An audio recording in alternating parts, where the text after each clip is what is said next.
खुदावंद यीशु मसीह के नाम में आप सबको सलाम। मेरे साथ निकालिए यशायाह नबी का सहीफा, उसका 2 बाब और उसकी 5वीं और 6ठी आयत खुदावंद के कलाम में से तिलावत करेंगे।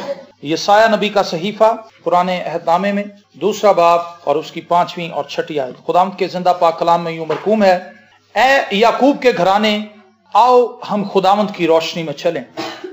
तूने अपने लोगों यानी याकूब के घराने को तर्क किया, इसलिए कि वो अहले मशरिक की रसूम से पुर हैं और फिलिस्तियों की मानिंद शगुन लेते और बेगानों की औलाद के साथ हाथ पर हाथ मारते हैं। आमीन।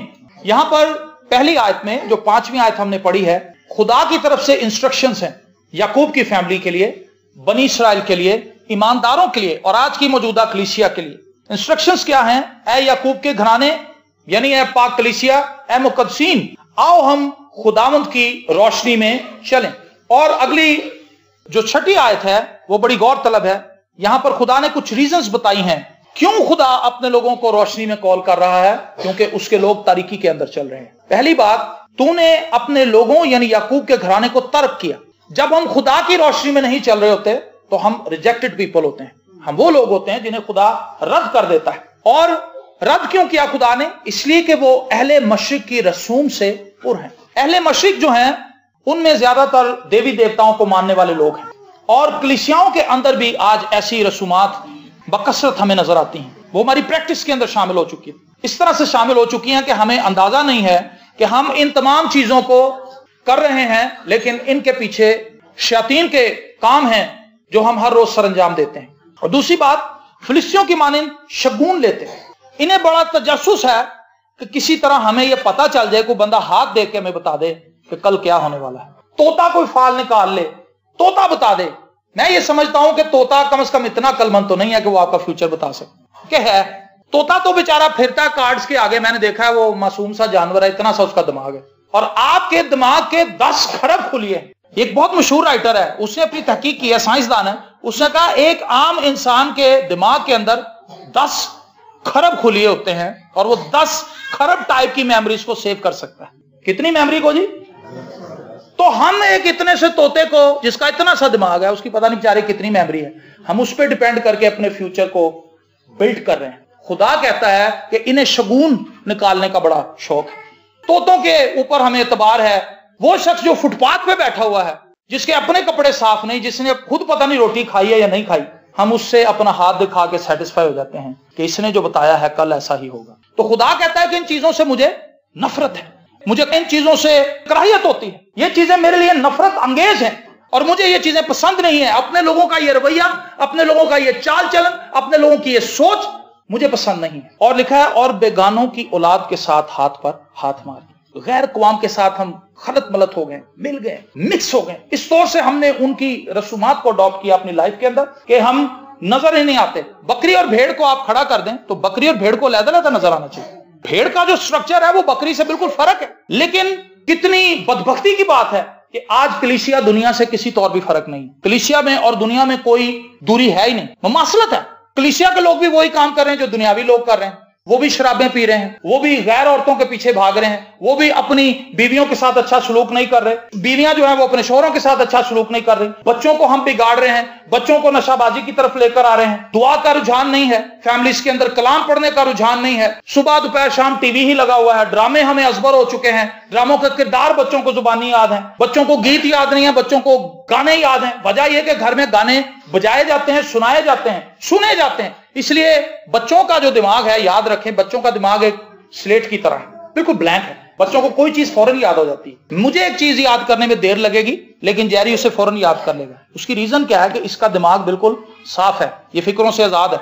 इसको ये नहीं पता कि बिल कैसे जमा कराना है, कल लास्ट डेट है, लेकिन मुझे पता है कि कल लास्ट डेट है तो मैंने बैंक जाना है। वाकई कल लास्ट डेट है और मैंने सुबह जाना है बिल जमा कराने के लिए। तो मैं आपको बताना चाहता हूं, एक बुजुर्ग शख्स, एक उम्र रसीदा आदमी, एक उम्र रसीदा औरत ये चीज देर से सीखती है जो बच्चा जल्दी सीख लेता है, क्योंकि उसका दिमाग बिल्कुल फ्रेश है। तो मेरी और आपकी ये जिम्मेदारी है कि हम अपने बच्चों को कौन सी चीजें सिखा रहे हैं और खुदा इसका हिसाब लेगा हमसे। याद रखें, अगर हम खुदा के साथ चलने के दावेदार हैं और हम अपने बच्चों की सही तरबियत नहीं कर रहे मसीह में रहते हुए। मैं ये नहीं कहता कि आपकी तरबियत 100% नताइज ले आएगी और आप उसको खुदा के पास ले आएंगे, लेकिन खुदा ये कहेगा कि बेटा तूने अपने बच्चे को सिखाने की कितनी एफर्ट की। जब वो सोसाइटी में जाएगा, बाहर जाएगा, दूसरे लोगों के हाथों में जाएगा, वो अलग बात है, लेकिन तेरे एंड पे तूने क्या किया है? एक मां होने की हैसियत से, एक बाप होने की हैसियत से तूने अपने बच्चे को मेरे कलाम की बाबत क्या सिखाया? तूने उसे मेरी जात के मुतालिक कितनी आगाही बख्शी? तो खुदा इन चीजों के लिए रंजीदा है। आज की कलीसिया से, आज के ईमानदारों से खुदा चाहता है कि हम नूर की पैरवी करें, हम रोशनी में चलें। ऐ याकूब के घराने, आओ हम खुदावंद की रोशनी में चलें। खुदावंद की रोशनी में चलना क्या है? यीशु मसीह ने कहा दुनिया का नूर मैं हूं। तो रोशनी में चलने का मतलब यह है खुदावंद यीशु मसीह की पैरवी करना। नूर तो यीशु है, रोशनी तो यीशु है। हम गाते हैं ना, रोशनी रोशनी सारा आलम हुआ। क्राइस्ट जो है वो असल नूर है और उसकी पैरवी करना मेरी और आपकी जिम्मेदारी है, कलीसिया की जिम्मेदारी है। और नीचे खुदा ने बताया कि इनके अंदर ये बातें पाई जाती हैं जिसकी वजह से ये नूर में नहीं चल रहे, क्योंकि तारीकी भरी हुई। तारीकी का रोशनी के साथ कोई मेल जोल नहीं। अगर हम तारीकी के अंदर चलते हैं तो हम कभी भी इस चीज का दावा नहीं कर सकते कि हम नूर के पैरोकार हैं। समझ रहे हैं? जहां पर तारीकी होती वहां पर रोशनी नहीं होती, जहां पर रोशनी होती वहां पर तारीकी नहीं होती। ऐसा कभी आपने सोचा है, देखा है, तजर्बा किया कभी? लाइट को बंद कर दें, तारीकी हो जाएगी। स्विच को ऑफ कर दें, बल्ब बुझ जाएगा, तारीकी हो जाएगी। जैसे जलाएंगे तारीकी भाग जाएगी, रोशनी आ जाएगी। यहां पर पाकिस्तान में क्या, बड़े सगीर में एक मुहावरा उर्दू का मशहूर है, एक म्यान के अंदर दो तलवारें नहीं रह सकती। तो तारीकी और रोशनी, इनका कंपैरिजन कोई नहीं है, ये अलग-अलग चीजें हैं। तो अगर हम अपने अंदर तारीकी भर के रखें और दावेदारी इस बात के हो कि हम नूर की पैरवी कर रहे हैं, तो हम झूठे हैं, हम बेवकूफ हैं, हम कम अकल लोग, और हम अपने आप को बेवकूफ बना रहे हैं। हम किसी को बेवकूफ नहीं बना रहे, खुदा को तो कोई बेवकूफ बना ही नहीं सकता। हम अपने आप को बेवकूफ बना रहे हैं और हम अपने आप को तसल्लियां दे रहे हैं कि कोई गल नहीं, तू चर्च ते जानी है, और कोई गल नहीं, तू बाइबल ते पढ़नी एक बाब डेली, कोई बाब नहीं, तेन गीते आंदे, तुम नारे ते मारनी, तुम तालियां तो बजाते हो, तुम हदिया तो देते हो, तुम दायकी तो देते हो। ये सारी चीजें शैतान हमें बताता है, लेकिन खुदा ने यहां पर ना दायकी की बात की है, ना हदिये की बात की है, ना बाइबल रीडिंग की बात की है, ना दुआ की बात की है। खुदा यहां पर कहता है कि मैं उन कामों से रंजीदा हूं जो काम नहीं होने चाहिए। 15 मिनट की दुआ करने से आप रास्तबाज नहीं बन जाएंगे। सुन लीजिए, एक चैप्टर हफ्ते में पढ़ लेने से कोई रास्तबाज नहीं बन जाता, खुदा के हुजूर में मकबूल नहीं हो जाता, खुदा का पसंदीदा नहीं बन जाता, खुदा के जो रहम के दरवाजे हैं उस पर नहीं खुल जाते। खुदा ऑलरेडी जो बड़ा फजल मुझ पर और आप पर कर चुका है वो उसके बेटे की सूरत में है और वो हमें मिल चुका है, लेकिन खुदा अब इससे आगे की तवक्को हमसे करता है। मेरा जब बच्चा छोटा था, मैं ये बारहा ये मिसाल देता हूं, बच्चे जब छोटे होते हैं हम उनकी हर बात को इग्नोर कर देते हैं, कोई बात नहीं, बच्चे से ग्लास टूट गया, नो प्रॉब्लम, दोबारा आ जाएगा। ये बच्चे ने खराब कर दिया, रिमोट तोड़ दिया, कोई बात नहीं, नया ले लेंगे। बच्चे ने टीवी के ऊपर पत्थर मार दिया, कोई बात, उसने ये कर दिया, वो कर दिया, छोटा है, बच्चा है, कोई बात नहीं। लेकिन जब वही शख्स बड़ा हो जाए, वो 15-20 साल का बच्चा बन जाए और फिर वैसी उल्टी सीधी हरकतें करे, तो आप उसे पनिश करेंगे। तेरे अंदर अकल नहीं है? तुझे पता नहीं कि रिमोट कितने का आया? 300 रुपए का रिमोट लेके आया, तूने तोड़ दिया है।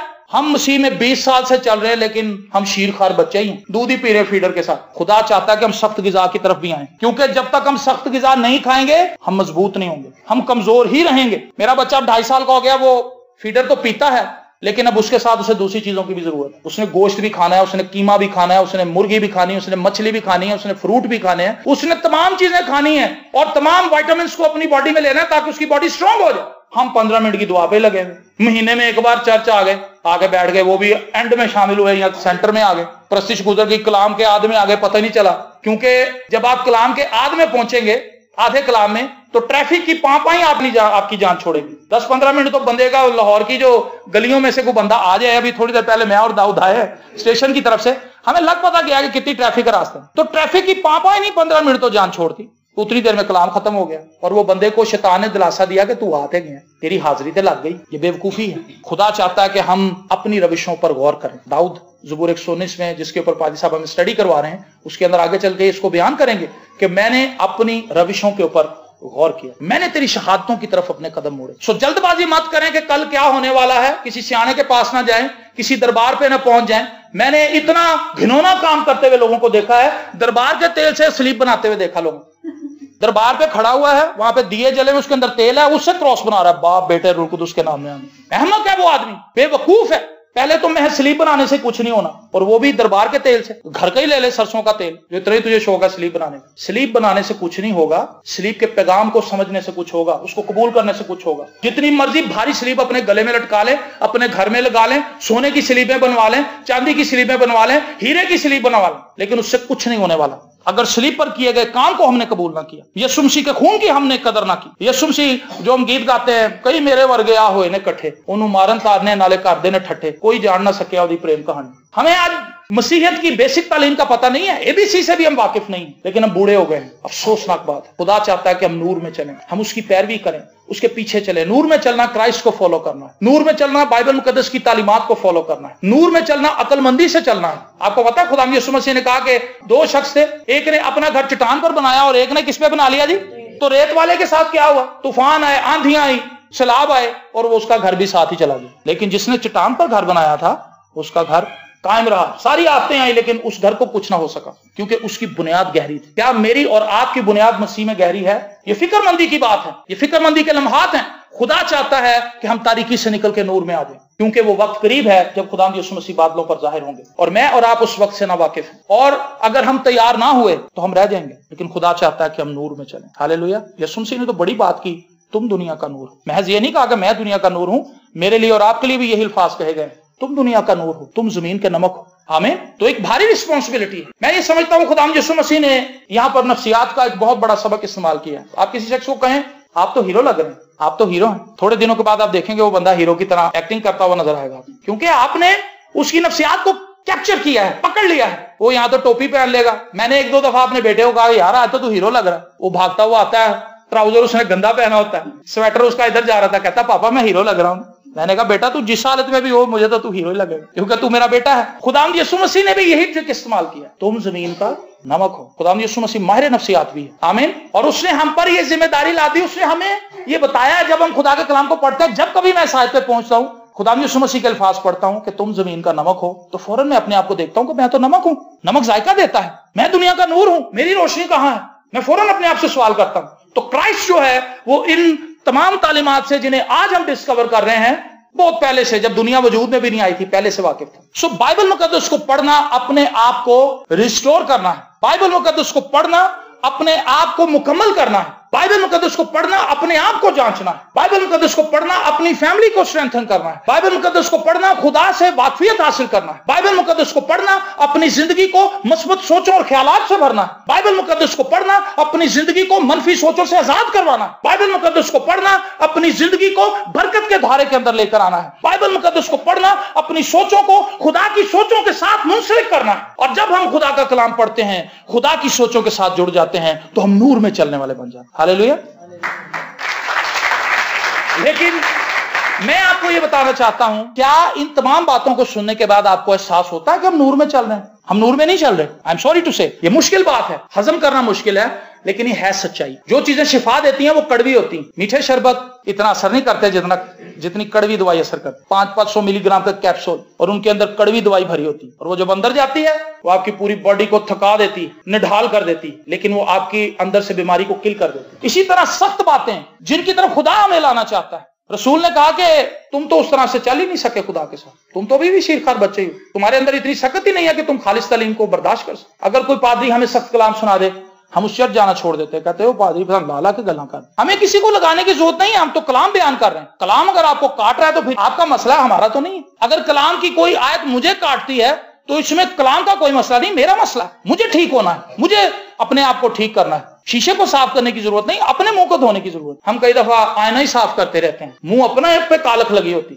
जॉर्ज साहब यहाँ पे गाते हैं, जॉर्ज जीता, धूल जमी है मुंह पर अपने, दर्पण को क्या साफ करें? धूल तो अपने मुंह पे जमी भैया, तो दर्पण को साफ करने से क्या होगा? इसलिए हमें जो कॉल दी गई है वो सुपीरियर कॉल है, नूर में चलने की कॉल है। हमने अपनी जिंदगी को देखना है, हम कहां पर खड़े हैं। आज फैमिलीज के अंदर बरकत नहीं है, फैमिलीज के अंदर लड़ाई झगड़े, बेइत्तेफाकी है, नाउमीदियां हैं। वजह क्या है कि हम दुआ ही नहीं करते। कोई भी शख्स अपने एनालिसिस निकाल ले, सारे दिन में कितनी दुआ करता है, यहीं से आपको पता चल जाएगा कि हम नूर में चल रहे हैं, तारीकी में चल रहे हैं। 5 मिनट निकलेगी किसी की दुआ, किसी का नागा निकलेगा, ज्यादातर का वैसे नागा ही निकलेगा। 5 मिनट, 10 मिनट, 15 मिनट, और जो बड़े दुआ करने वाले 1 घंटा, 1.5 घंटा, लेकिन ये कुछ भी नहीं है। ये अफसोसनाक हालत है कलीसिया, और इसीलिए आज कलीसियाओं के अंदर मौजूदात मौकूफ हो चुके हैं। आपको पता है उस औरत का वाकया जो अपने बच्चों के साथ जो नबी के पास गई, उसने कहा तेरे पास घर में क्या है? मैंने यहाँ पे बहुत कलाम सुना है इस मौजू पे, तेरे पास घर में क्या? उसने कहा जी मेरे पास तो तेल की कुप्पी है, मेरे ऊपर कर्जदार चढ़ गए हैं, वो मेरे बच्चों को छीनना चाहते हैं मुझसे। तो उसने कहा कि तू ऐसा कर के तू अपने तमाम हमसायों से बर्तन अरेख ले, मतलब उधार ले ले, और तू तेल को उस कुप्पी में से उंडेलते जाना, अपना दरवाजा बंद कर लेना और कुप्पी को तू उसमें उलट रहा, तेल आता जाएगा, बर्तन भरते जाएंगे, तेरे बच्चे नए बर्तन लाते रहे। हुआ क्या, जब बर्तन भर गए सारे तो तेल अभी भी आ रहा था, तो उसने कहा जल्दी से मेरे पास और बर्तन लाओ। उसने कहा अम्मी जी अब तो बर्तन खत्म हो गए। लिखा तब तेल आना मौकूफ हुआ। हम आज खाली ही नहीं है, हम भरे हुए। किन चीजों से? नफरत से, दौलत की हवस से, औरतों की हवस से, मर्दों की हवस से। माफ कीजिए मैं लफ्ज इस्तेमाल कर रहा हूं लेकिन ये दुरुस्त है। औरतों का लस्ट, मर्दों का लस्ट, मोबाइलों का लस्ट। लड़कियां जो है वो फ्रेंडशिप बना के मोबाइल ले रही लड़कों से, बैलेंस ले रही, नेट ऑन करवा रही, और ये एक भयानक शक्ल है। हम भरे हुए इन चीजों से और हम खुदा से बरकत की तवक्को कर रहे हैं। लिखा है तेल आना तब मौकूफ हुआ जब नीचे बर्तन भर गए। हमें आज खाली होने की जरूरत है। जब हम खाली होंगे तो बर्तन में तेल आना शुरू हो जाएगा। खुदा बरकत देना चाहता है लेकिन खुदा देखता है कि ये तो दुनियावीपन से भरे हुए हैं। तूने अपने लोगों ने यकूब के घराने को तर्क किया इसलिए कि वो अहले मशरिकी रसूल से पुर हैं, वो ऑलरेडी लोडेड हैं। एक शख्स किसी के पास गया, नौजवान लड़का था समरून की तरह, उसको फिलॉसफी सीखने का बड़ा शौक था। एक फिलोसफर के पास चला गया जो बहुत बुजुर्ग आदमी था। उससे कहने लगा उस्ताद जी मुझे कुछ तालीम दें, मुझे सिखाएं, मुझे पता है कि इस मुल्क के अंदर आपसे बड़ा फिलोसफर कोई नहीं है और मैं चाहता हूं कि मैं कुछ देर आपकी शागिर्दियत में रहूं। उसने कहा मोस्ट वेलकम बेटा, वैसे मैं पढ़ाना छोड़ गया हूं, मैं यूनिवर्सिटीज में लेक्चर भी नहीं देता और अब मैं कुछ भी नहीं करता, घर पे रहता हूं, लेकिन अगर आप सीखने के ख्वाहिशमंद है तो आप कल से ज्वाइन कर सकते हैं। उसने कहा मैं कल नहीं आज से ज्वाइन करना चाहता हूं। उसने कहा चलें ये भी ठीक है। उसने कहा आप किस चीज में मुझसे मशवरत लेना चाहते हैं? उसने कहा जी ये मसला है, मेरा ये सवाल है। ठीक है। जब उसने बताना शुरू किया तो उसने कहा जी मैंने फलानी किताब में पढ़ा है, वहां पे ये लिखा है, फलानी किताब में ये लिखा है, फलाना फिलोसफर ये कहता है, फलाना ये कहता है। वो बुजुर्ग आदमी सुनता रहा, चुप करता रहा। उसने कहा आप कॉफी पीते हैं? कहता, उसने सोचा कि एक बीच में कट मार के क्या बात निकले। उसने कहा हाँ जी कॉफी पी लूंगा अगर आप ऑफर करेंगे। उसने कहा 2 कप कॉफी लेके आओ। अपने नौकर से कहा, नौकर 2 कप कॉफी ले आया और वो बातें चलती नहीं। उसने अपना कप पकड़ा और दूसरे कप के अंदर उड़ेलना शुरू किया। कप तो पहले ही भरा हुआ था, दूसरा वो पिच में चली गई, कॉफी बाहर निकल गई, टेबल पे चली गई, कारपेट पे चली गई। वो कहता सर ये आप क्या कर रहे हैं? कप तो ऑलरेडी भरा हुआ था। उससे कहा बस आपको सिखाना था, आप ऑलरेडी भरे हुए हैं, पहले अपना फलसफा खाली करके आए फिर मुझसे कुछ सीखेंगे। खुदा बरकत देना चाहता है लेकिन खुदा देखता है तो भरा हुआ दुनियावीपन से। इसके अंदर तो दौलत का लालच है, इसके अंदर तो हवस है, हिरस है, बुगज है, हसद है, जलन है, कुड़न है, बदी है, मेरे खिलाफ बातें करता है, मेरे खादमों के खिलाफ बोलता है, कलीसिया के खिलाफ बातें करता है, हर शख्स के लिए बुरा ही कहता है, इसके मुंह के अंदर अच्छा कलाम है ही नहीं, ये तो भरा हुआ है बदी से। मैं इसको कैसे बरकत? हमें सरेंडर करने की जरूरत है, हमें खाली होने की जरूरत है। और जब हम खाली हो जाएंगे तो आसमान से तेल आना शुरू हो जाएगा। हालेलुया, फ्रेश ऑयल आएगा मेरे लिए और आपके लिए। हम रूह से मबूर होना शुरू हो जाएंगे। आमीन। ऐ याकूब के घराने आओ हम खुदावंद की रोशनी में चलें। आज जरूरत इस बात की है कि मैं और आप अपने आप को डिस्कवर करें, हम कहां पे खड़े, अपना एहतसाब करें, अपना मुहासबा करें, अपने आप को जांचें, अपने आप को परखें। ये वो वक्त नहीं है, बाइबल मुकद्दस बताती है कि अब रात बहुत गुजर चुकी है, दिन होने वाला है। पौलुस रसूल ने अपने खत के अंदर यह तालीम दी है। वो कहता रात बहुत गुजर गई है। जब रात गुजर जाती है तो फिर जब दिन आने लगता है तो उसके बाद रोशनी हो जाती है, दिन चढ़ जाता है, जैसे पो फटने का वक्त कहते हैं। तो वो कहता है कि अब हम उस वक्त के अंदर दाखिल हो चुके हैं कि क्राइस्ट किसी वक्त भी नमूदार हो सकते हैं, किसी वक्त। रात गुजर चुकी है, दुनिया का अंजाम जो है वो बड़ा करीब, और इस दुनिया में मैं और आप भी रहते हैं। हमने ये सोचना है हम क्या कर रहे हैं, हम किस टाइप के मसीही हैं, हमारे अंदर क्या है। हमारे अंदर मसीह की मोहब्बत नहीं है, इसलिए हम दूसरों से मोहब्बत नहीं कर पाते। हमारी मोहब्बत के अंदर भी खोट है, इसलिए कि हम दुनियावी मोहब्बत करते हैं। अगर कोई हमसे मोहब्बत करता है हम उससे भी कर लेते हैं, अगर कोई हमसे नफरत करता है तो हम भी उससे नफरत करते हैं। तो फर्क क्या है? दुनियादार लोग भी ऐसे करते हैं। लेकिन अगर कोई हमसे नफरत करे तो भी हम उसके लिए मोहब्बत अपने दिल में रखें, तो मसीह की मोहब्बत हमारे अंदर है, तो हम नूर के अंदर चल रहे हैं। आमीन। तो ये बहुत बड़ी जिम्मेदारी है मुझ पर और आप पर, कलीसिया पर, कि वो नूर में चले, नूर की पैरवी करे। और जो नूर में चलता है, नूर की पैरवी करता है, वो ठोकर नहीं खाता। आमीन। उसको नजर आ जाता है कि आगे सांप जा रहा है, आगे शेर बैठा हुआ है, आगे ये है, आगे खड्डा है, आगे गहरी खाई है, वो बच जाता है। लेकिन जो शख्स तारीकी में चल रहा है उसके बुरे हालात, उसके पीछे पुलिसें लगी हुई हैं, उसके ऊपर मुकदमे हुए हैं, उसके घर वाले उसके खिलाफ हैं, उसके मोहल्लेदार उससे तंग हैं, क्योंकि वो तो तरीकी का पैरोकार है। और तरीकी के अंदर कभी इज्जत नहीं हो सकती, याद रखें। मैं अब उम्र के उस हिस्से में आ गया हूं जब मैं अपनी लाइफ को 2 हिस्सों में डिवाइड कर सकता हूं, एक हिस्सा खुदा के बगैर, एक हिस्सा खुदा के साथ। तो वो हिस्सा जो है वो तारीख था, उसके अंदर तारीकी थी और मेरी इज्जत भी कोई नहीं, लेकिन अब बड़ी इज्जत है। एक दिन हॉस्पिटल में मैं गया तो मैं वहां पे खड़ा था, मेडिसिन ले रहा था, मेरा कोई अजीज दाखिल था, तो मैं मेडिसिन ले रहा था तो परली तरफ से एक फैमिली थी, वो वहां से वेव कर रही थी। मैं नहीं उन्हें जानता था ये कौन है। मैं क्या पता नहीं किन्हों वेव कर रहे हैं, और वो कहने लगे पादरी साहब, पादरी साहब। और उनका एक नौजवान लड़का भाग के आया। उसने कहा कि सर हमने फलां जगह पे आपका कलाम सुना था और हमें आपका कलाम याद है, मेरी अम्मी ने आपको पहचान लिया है। मैंने कहा कि भाई साहब जा रहे हैं। और फिर मैं स्पेशल उनसे मिलने के लिए गया, सड़क क्रॉस की और मैंने उनके लिए दुआ की, उन्हें बरकत दी। इससे पहले तो कभी मुझे किसी ने वेव नहीं किया था, दूर से मुझे को पहचानता ही नहीं, लेकिन मसीह में आकर मेरी कदर बनी। हालेलुया। किसी शायर ने एक खूबसूरत गीत लिखा था, बहुत पुराना गीत है, एंटीक गीत है मेरी नजर में। मसीह में मैंने पाया है एक मोती बेशबहा, वो लाखों में प्यारा है उस जैसा और कहां। आमीन। और खुदाम यीशु मसीह ने दरअसल उसने तमसील में से ये गीत उठाया है। खुदाम यीशु मसीह ने कहा एक सौदागर को एक मोती मिल गया और जो कुछ उसका था उसने सब कुछ बेच दिया। जब उसका रेट पूछा मोती का तो उसने कहा जी ये तो इतने डॉलर का है। उसने सोचा मेरी तो सारी प्रॉपर्टी इतने डॉलर की बनती है। उसने अपनी सारी प्रॉपर्टी बेची और उस शख्स से वो मोती खरीद लिया। खुदा चाहता है कि हम भी सब चीजों से अपनी निगाह हटा लें और मसीह को पा लें। अगर मसीह हम में है, मसीह हमारे साथ है, तो फिर सब कुछ हमारे पास है। और अगर हमारे पास दुनिया का सब कुछ है और मसीह नहीं है तो हम कंगाल लोग, क्योंकि हमारा अंजाम बड़ा भयानक है मसीह के बगैर। तो मसीह के साथ जिंदगी पुरनूर भी है, पुरमुसर्रत भी है, शाइस्ता भी है, शीनी भी है और उसके अंदर बड़ी नगमगी है। लेकिन मसीह के बगैर जिंदगी के अंदर कोई नगमा नहीं, कोई साज नहीं, कोई खूबसूरती नहीं, बंजरपन ही बंजरपन। तो फैसला मैंने और आपने करना है। आप बंजर जिंदगी गुजारना चाहते हैं, तारीकी में ठेडे खाना चाहते हैं, या आप नूर की पैरवी करना चाहते हैं जिसमें सब कुछ वाज़े नजर आता है। हालेलुया। जब आप नूर में चल रहे होंगे आपको किसी को अपना हाथ दिखाने की जरूरत नहीं है कि जनाब मुझे बताएं मेरे हालात कब बदलेंगे। वो किसी ने एक लतीफा सुनाया था मुझे, उसने कहा एक बंदा गया, उसने हाथ दिखाया, उसने कहा जी सर की फ्यूचर है। उन्होंने कहा तेरा ए भी साल बड़ा टैट है, अगला भी बड़ा तंग है, उस तो अगला भी बड़ा तंग है, तो चौथे साल तेन ऊंजी आदत पै जानी। नजूमी जो है वो इसी किस्म की बातें था। लेकिन मसीह जो है उसने कहा मैं इसलिए आया ताकि तुम जिंदगी पाओ, बल्कि कसरत की जिंदगी। हालेलुया। सो आप कसरत की जिंदगी पा सकते हैं अगर आप मसीह के पास आ जाए, नूर में चलें, नूर की पैरवी करें। खुदा आपको बरकत दे।